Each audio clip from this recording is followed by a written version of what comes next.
Shekhawati live, धड़कन शेखावाटी की। Laser machine से पथरी का ऑपरेशन कराना हो या घुटने कूल्हे का ट्रांसप्लांट, अत्याधुनिक मॉड्यूलर ओटी के साथ आपकी सेवा में 24 घंटे हाजिर।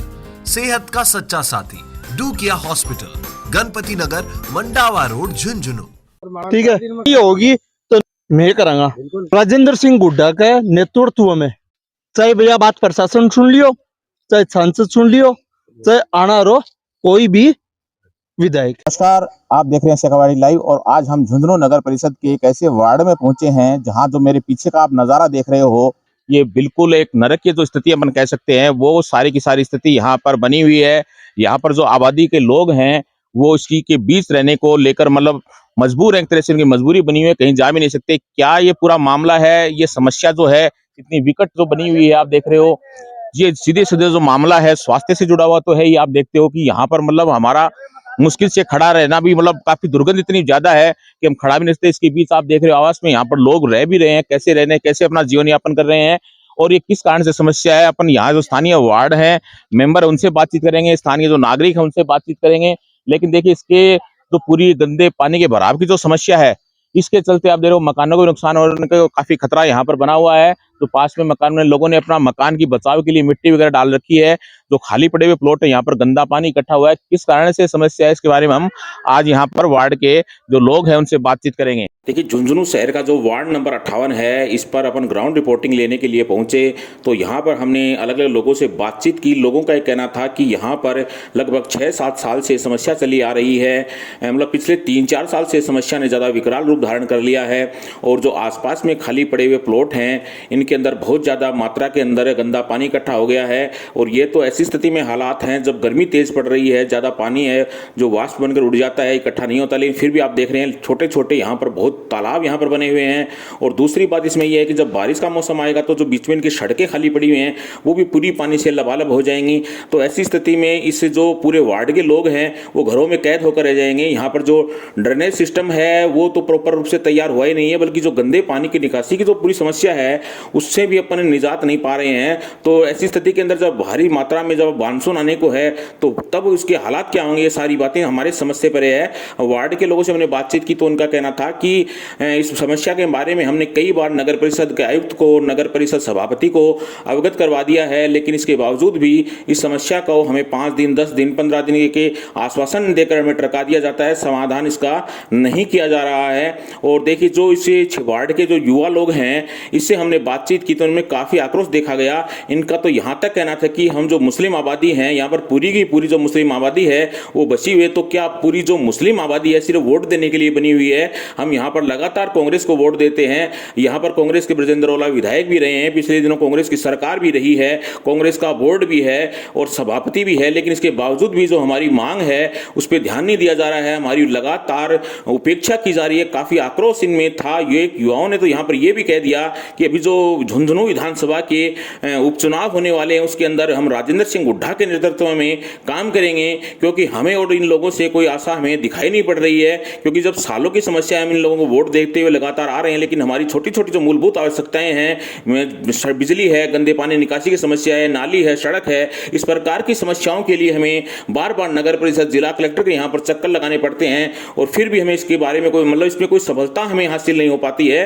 तो अब हम हार चुके हैं और हार कर हम जैसे राजेंद्र हुड्डा है जो इन दिनों काफी, हम बता दें आपको कि पूरे क्षेत्र के अंदर झुंझुनू विधानसभा उपचुनाव को लेकर अपने ग्राउंड के अंदर तलाश रहे हैं यहाँ पर। तो ऐसी स्थिति में यहाँ पर लोग उनमें एक आस भी देख रहे हैं। मुस्लिम आबादी के लोगों को साफ साफ यहाँ के जो युवा है खासतौर उनका कहना था कि हम राजेंद्र हुड्डा को इस मामले में समर्थन करेंगे। इस पूरी जो मामले में जब हमने वार्ड के लोगों से बातचीत की तो उन्होंने पूरी रूपरेखा इनके बताया कि हम एक बार नहीं कई बार हम प्रशासन और प्रशासन के लोगों को इस मामले में अवगत करवा चुके हैं। वही जब हम इस मामले को लेकर जो इस वार्ड के पार्षद हैं ए जब्बार फुलकन से बातचीत की तो इन्होंने भी काफी पीड़ा इनकी हमें नजर आई। इनका कहना था कि देखिए कि साहब समस्या तो यहाँ पर विकेट है, चूंकि देखिए क्या है कि यहाँ पर समस्या तो काफ़ी विकट है और जो वार्ड के लोग हैं इनकी जायज़ समस्या है। मेरे घर पर ये लोग आते हैं कि भाई आप एक वार्ड के पार्षद हो, आप लगातार हम आपसे शिकायत करें, कुछ करवा नहीं पर, तो मैंने इनको कह दिया कि मैं आप लोगों के साथ हूँ, बिल्कुल हूँ, और आप देख रहे हैं कितना मैं प्रयास कर रहा हूँ, लेकिन इसके बावजूद भी नगर परिषद कोई इसमें काम नहीं कर रही है। और यहाँ पर तो जो पार्षद हैं वो मुख्यतः इसके लिए जो दोषी मानते हैं समस्या का समाधान नहीं होने को, वो एजबार जो फुल्का हैं वो नगर परिषद को ही मानते हैं। उनका कहना था यहाँ पर है कि जो सभापति है नगर परिषद की नगमा बानो, वो तो सीट पर कभी बैठती नहीं है। और एक बार भी उन्होंने यहाँ पर सभापति बनने के बाद में इतनी बार हम लोगों ने वार्ड की समस्याओं को लेकर वहाँ गए हैं, लेकिन उन्होंने एक बार भी यहाँ पर वार्ड का दौरा नहीं किया है। लेकिन एक बार तैयबली जो उनके ससुर हैं वो जरूर आए थे, और इसके अलावा कोई भी नेता यहाँ का जायजा लेने के लिए नहीं आया। तो काफी आक्रोश है, दोहरी पीड़ा का मार यहाँ पर जो वार्ड पार्षद हैं एजबार फुल का झेल रहे हैं। तो यहाँ पर जिनके स्थानीय बासिंदे हैं उनको बार बार जाकर उलाना देते हैं समस्या के लिए, और वहीं क्या है कि ऊपर तक इन्होंने गुहार लगा ली लेकिन समस्या का समाधान नहीं करवा पा रहे हैं। तो काफी एजबार फुल्का के मन में भी काफी लगातार पीड़ा है, और हर चौथे पांचवें दिन ये कहीं ना कहीं समस्या को लेकर गुहार लगाते आ रहे हैं। और जो वार्ड के जो लोगों से हमने बातचीत की है उनके अंदर भी काफी आक्रोश है। और दूसरी देखिए इस बार आप बताऊं मैं आपको कि देखिए एक लोकतंत्र की अपन क्या कह सकते हैं, एक बड़ी विचित्र स्थिति भी यहाँ बन रही है कि पूरी पूरी मुस्लिम आबादी है, पूरी तरीके से लोग कांग्रेस को वोट देते हैं। कांग्रेस का यहाँ पर झुंझुनू नगर परिषद में बोर्ड है, यहाँ पर विधायक है वो कांग्रेस का है। हालांकि पिछले 10 साल से सांसद तो भाजपा के थे, लेकिन इस बार तो ब्रजेंद्र ओला है वो सांसद कांग्रेस के बन चुके हैं।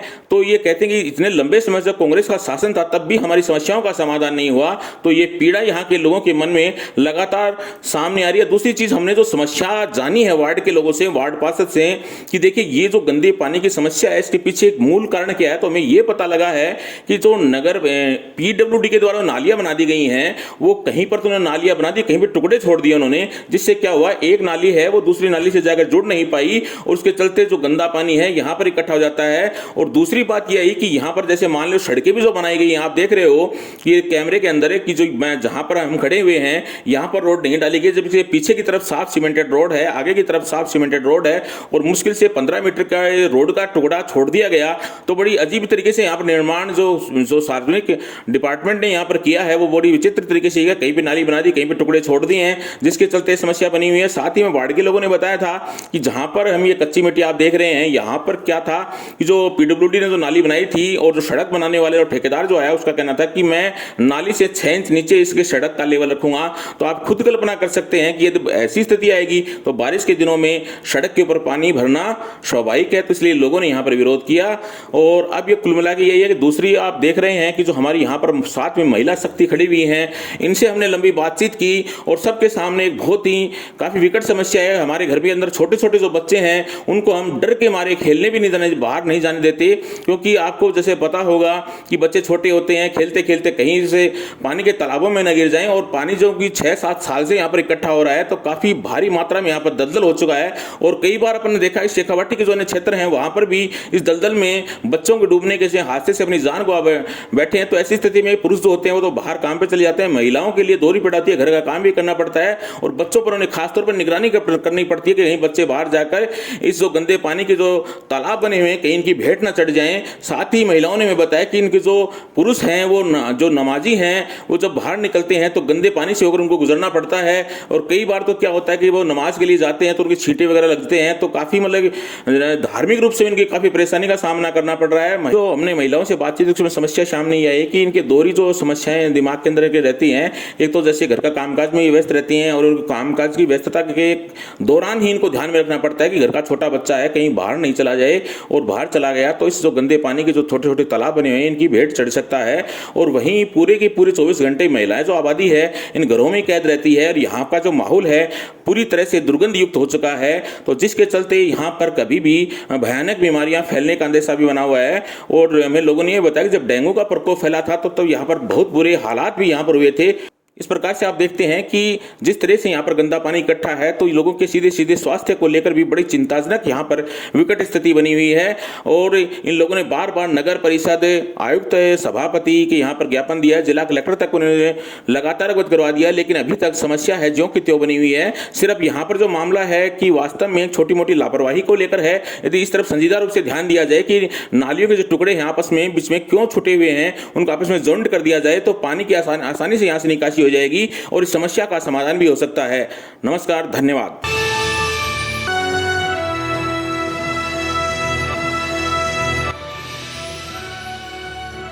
ये है शेखावाटी लाइव, धड़कन शेखावाटी की